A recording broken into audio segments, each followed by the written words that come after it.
Hello friends, welcome to my YouTube channel. Today we will discuss the part 2 of important MCQs. So let's start. The first question is which of the following protocols is used to map IP address to MAC address? First of all, IP address किसी भी node का या device का जो एक network में connected है उसका एक लॉजिकल एड्रेस होता है और फिजिकल एड्रेस उसका परमानेंट एड्रेस होता है।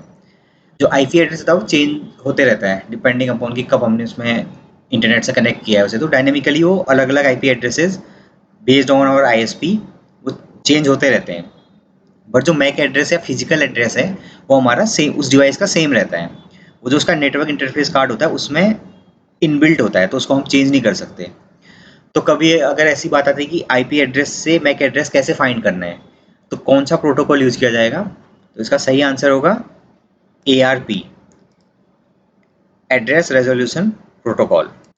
तो ARP is used to map IP address to MAC address. अगर मैक एड्रेस से IP एड्रेस को मैप करना हुआ तो उस केस में RARP, reverse address resolution protocol, ARP for address resolution protocol and RARP reverse address resolution protocol. तो इसके कुछ इंपॉर्टेंट चीज़ें जो इसमें आई थी, एक था DHCP। DHCP stands for dynamic host configuration protocol.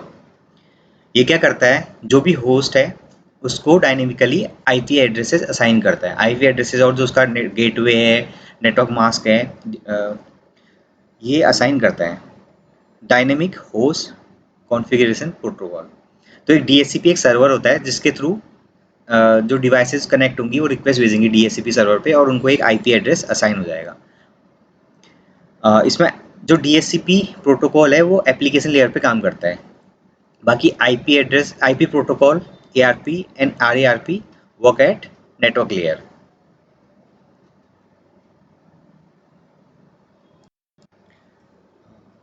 The next question is switches operate at in the OSI model, data link layer, physical layer, session layer या फिर ट्रांसपोर्ट लेयर? तो इसका आंसर होगा डेटा लिंक लेयर। अगर ऐसा कहा जाता है कि लेयर 3 स्विचेज कहाँ पे ऑपरेट करते हैं तो उस केस में तो वो नेटवर्क लेयर होगा।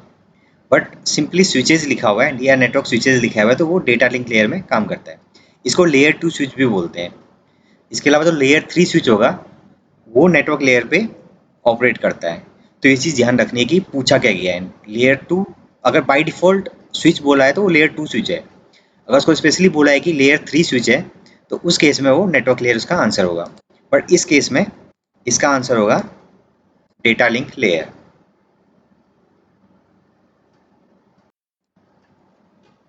अब इसमें कुछ इंपॉर्टेंट पॉइंट्स आते हैं, जैसे कि जो कौन सी डिवाइस कहाँ पे ऑपरेट करती है। जो स्विचेज होते हैं वो डेटा लिंक लेयर पे, जैसे कि मैंने टाइप 3 स्विच के बारे में बताया था, वो नेटवर्क लेयर पे ऑपरेट करता है। इसके अलावा राउटर्स नेटवर्क लेयर पे, ब्रिजेस डेटा लिंक लेयर पे, हब फिजिकल लेयर पे काम करता है। अब एक डिफरेंस आता है हब और स्विच का, कि दोनों ही डिवाइसेस क्या करती हैं, नेटवर्क में बहुत सारे जो नोड्स हैं जो हमारे कंप्यूटर्स कनेक्टेड होंगे उनको एक तरीके से कनेक्ट करती है, सबको एक नेटवर्क में लाती है। तो दोनों में डिफरेंस क्या है? जो स्विच है वो हब का ही एक अपग्रेडेशन है। हब क्या करता था कि जो भी किसी एक हब से कनेक्टेड एक डिवाइस ने दूसरी डिवाइस को अगर कोई मैसेज भेजा, उसे कम्युनिकेट करना चाहा, तो क्या करेगा, हब के पास जो भी रिक्वेस्ट जाएगी वो सारे जितने भी उसमें कनेक्टेड नोड्स होंगी सबको ब्रॉडकास्ट कर देगा। क्योंकि हब के पास उसको आइडेंटिफाई करने का तरीका नहीं होता था कि रिक्वेस्ट कहाँ से आई है और ये किसको जा रही है। तो उसी का जो अपग्रेडेशन है, switch is an intelligent hub, ये लिखा हुआ है यहाँ पे। इसका मतलब ये हुआ कि स्विच जो है वो आइडेंटिफाई करता है कि कौन सा डिवाइस किस डिवाइस से कम्युनिकेट करने जा रही है, तो उसी को वो मैसेज भेजता है। तो हब एक तरीके से क्या करता है, ब्रॉडकास्ट करता है। बस स्विच के पास यूनिकास्ट, मल्टीकास्ट और ब्रॉडकास्ट तीनों ही फैसिलिटीज होती हैं। Unicast means one to one communication, one host to other host. Multicast means कि एक होस्ट दो तीन होस्ट से कनेक्ट होना चाह रहे हैं। और मल्टीपल ब्रॉडकास्ट मीन्स कि सारे जितने भी नेटवर्क में डिवाइसेस होंगी उन सबको वो मैसेज जाएगा। तो ये डिफरेंस है हब और स्विच का। बाकी ये इंपॉर्टेंट है, किसी न किसी फॉर्म में ये पूछा ही जाता है, कभी राउटर का पूछ लिया, कभी स्विच का पूछ लिया, कभी ब्रिज का पूछ लिया। तो इन डिवाइसेस का ध्यान रखना है कि कौन से लेयर पे काम करता है। और डिफरेंस क्या है बेसिक। इसमें ब्रिज क्या करता है, ब्रिज एक नेटवर्क डिवाइस है जो दो डिफरेंट नेटवर्क्स को कनेक्ट करता है। दो छोटे छोटे नेटवर्क हैं, अगर उनको कनेक्ट करना है आपस में तो उसको ब्रिज के थ्रू कनेक्ट करेंगे, वो एक तरह से ब्रिज कर देगा दोनों नेटवर्क्स को।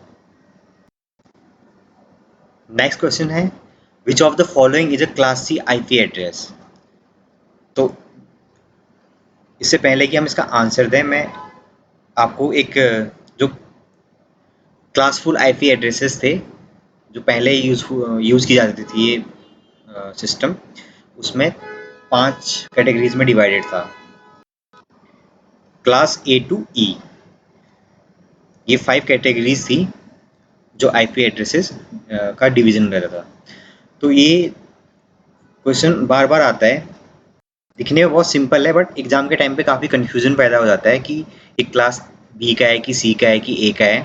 खासकर इन तीनों से रिलेटेड ही पूछा जाता है, ए बी सी का, तो उस वक्त बहुत कंफ्यूजन हो जाता है और ये बहुत ही रिपीटेड क्वेश्चन है, हर टाइप के एग्जाम्स में आता है। तो इसमें जो क्लास ए होगा 1 टू 127 तक के जो एड्रेसेस होंगे वो क्लास ए में होंगे, जिनका नेटवर्क एड्रेस इस तरीके से होगा। क्लास बी के 128 टू 191, क्लास सी 192 टू 223 और क्लास डी का होगा 224 टू 239, क्लास ई का 240 टू 255।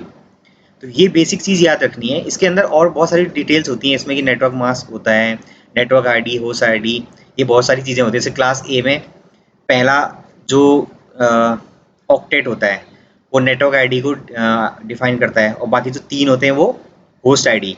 तो एक तरीके से इसमें नेटवर्क्स की का काउंट कम होता है बट पर नेटवर्क होस्ट बहुत सारे होते हैं। तो उस केस में हम लोग क्या करेंगे, क्लास ए का आईपी एड्रेस यूज़ करेंगे।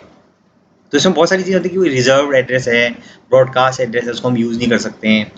तो ये सारी डिटेल में, क्योंकि हम यहाँ पे एमसीक्यूज ही डिस्कस कर रहे हैं तो इतना डिटेल में नहीं जाएंगे। तो जो हमने अभी देखा था उसके बेसिस पे हम लोग अब इजीली इसमें आंसर दे सकते हैं इसका। ये 224 से स्टार्ट हो रहा है तो ये क्लास डी का है। 190 मीन्स क्लास बी। 223 यानी कि क्लास सी का एड्रेस यही है, इसका आंसर ये होगा। और बाकी 10 वाला है ये क्लास ए का है। क्वेश्चन नंबर 4 है which layer is associated with log in and log out from the network. तो log in and log out network layer में कौन सी लेयर में हमारा आता है, transport, session, presentation and data link. तो इसका आंसर होगा सेशन लेयर। तो जो सेशन मैनेजमेंट का होता है, log in and log out are a part of session management. तो सेशन मैनेजमेंट कौन सा लेयर करता है, ओएसआई मॉडल का session layer. So the answer would be session layer. Next है which of the following is use for email security. तो इसमें कौन सा ईमेल सिक्योरिटी के लिए यूज किया जाता है। एक है एचटीटीपी, हम सभी जानते हैं कि एचटीटीपी तो है ही नहीं, हाइपर टेक्स्ट ट्रांसफर प्रोटोकॉल। ये तो वेब सर्वर से डेटा को फैच करने के लिए यूज किया जाता है। दूसरा है data encryption standard algorithm, DES algorithm. ये डेटा को इंक्रिप्ट या इनक्रिप्ट डिक्रिप्शन में इसका यूज होता है। तीसरा है पीजीपी, प्रीटी गुड प्राइवेसी। और चौथा है advance encryption standard, AES algorithm. तो इसका आंसर होगा PGP, pretty good privacy.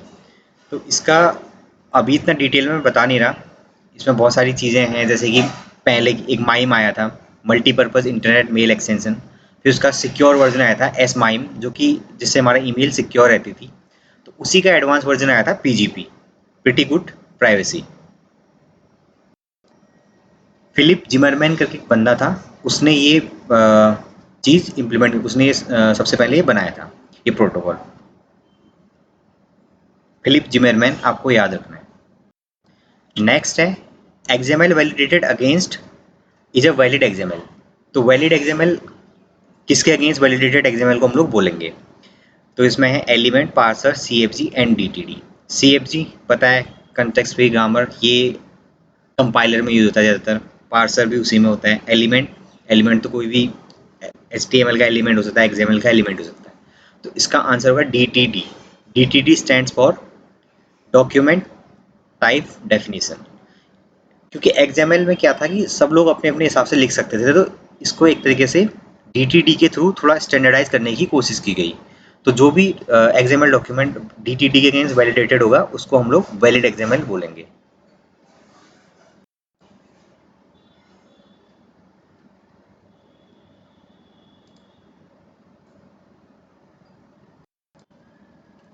Next है which of the following is an input device.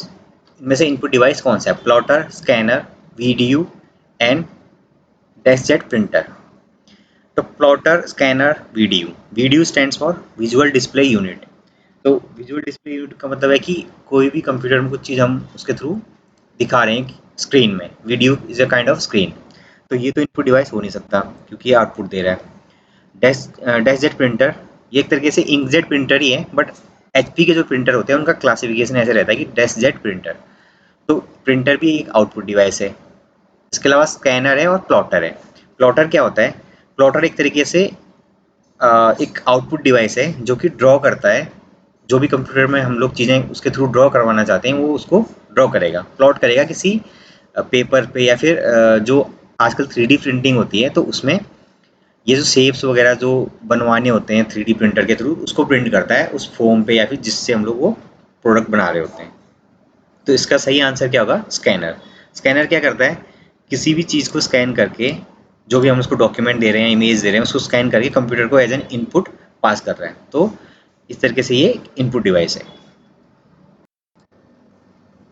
Next, which of the following is not a web security threat. तो इनमें से कौन सा वेब सिक्योरिटी के लिए थ्रेट नहीं है? तो सबसे पहले नीचे से स्टार्ट करें। Theft of data, definitely it is a threat. Eavesdropping क्या होता है? ईव्सड्रॉपिंग एक तरीके का नेटवर्क अटैक है जिसमें जो अटैकर है वो कंटेंट्स को लिसन करता है या रीड करता है। तो ये भी एक तरीके से थ्रेट है। इसके अलावा है ट्रोजन हॉर्स। ट्रोजन हॉर्स एक टाइप का प्रोग्राम है या फिर वायरस है जो दिखने में तो एक लेजिटिमेट प्रोग्राम लगता है, बट एक्चुअली ये मैलिशियस इंटेंशंस के साथ किसी भी सिस्टम में इसको इंजेक्ट किया जाता है और बाद में ये दिखता नॉन हार्मफुल है, बट ये डेटा चुराना या फिर सिस्टम को स्लो करना ऐसे एक्टिविटीज़ करता है। और फायरवॉल क्या होता है? फायरवॉल एक नेटवर्क डिवाइस है जो क्या करता है? हमारे इनकमिंग और आउटगोइंग ट्रैफिक को मॉनिटर करता है और उसको जो अनवांटेड चीज़ें होती हैं उनको ब्लॉक करता है। जो हमारी सिक्योरिटी पॉलिसी होगी जिसके बेसिस पे हम लोगों ने बोला हुआ कि अगर इस IP एड्रेस से कोई रिक्वेस्ट आई तो उसको ब्लॉक करना है, या फिर अगर इंटरनली कोई बाहर कोई ऐसी वेबसाइट को एक्सेस करना चाहता है जो हम नहीं चाहते कि एक्सेस करे, तो उसको हम लोग फायरवॉल पे ब्लॉक करवा सकते हैं कि इस IP एड्रेस पे जाने वाले सारे रिक्वेस्ट को ये फ़िल्टर आउट कर दे और वहीं पे ब्लॉक कर दे। तो इस तरीके से इसका जो सही आंसर होगा वो होगा हमारा firewall. Firewall is the correct answer. Hope आपको ये वीडियो पसंद आई होगी। आप कमेंट्स में बता देना कि आपको किस टॉपिक पे क्लैरिटी चाहिए या फिर किस टाइप के आपको वीडियोस देखने हैं for NVS and other computer related exams. Although questions के मामले में देखा जाए तो सिर्फ 8 ही क्वेश्चंस थे, बट जो चीज़ मैंने बोली थी काफ़ी सारी चीज़ें ऐसी थी जो बियॉन्ड दीज 8 क्वेश्चंस हैं। उसमें बहुत सारी चीज़ें एक बार सुन के तो आपको काफ़ी हेल्प मिल सकती है। सिर्फ इस बात पे ना जाएं कि सिर्फ 8 ही प्रश्न थे तो उससे क्या होगा, हमें तो MCQ में 100 चाहिए एक साथ कि जो आ ही जाए एग्ज़ाम में। तो ऐसा नहीं होता है, काफ़ी डीपली हर चीज़ पढ़नी पड़ती है तो उसके बाद ही हो पाता है। ऐसे कोई भी MCQ पढ़ के या फिर कोई ऐसी बुक मैजिकल बुक लेके कोई भी एग्ज़ाम क्रैक नहीं होता है। ये सिर्फ एक ओवरव्यू था, आपको पढ़ना खुद ही पड़ेगा। आई होप ये वीडियो आपको पसंद आई होगी। अब मिलते हैं अगले पार्ट में।